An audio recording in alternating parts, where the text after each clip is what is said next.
pushing temperatures higher and higher. And it's costing lives. For the chicks confined to the nest, there's been no escape.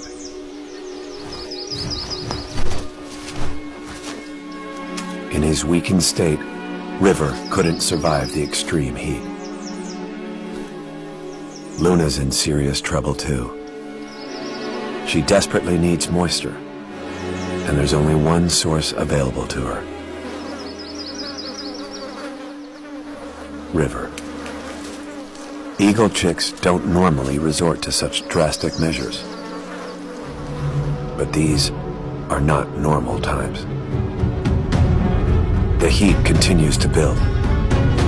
Neither Spiro nor Misty have caught anything for days. The hot weather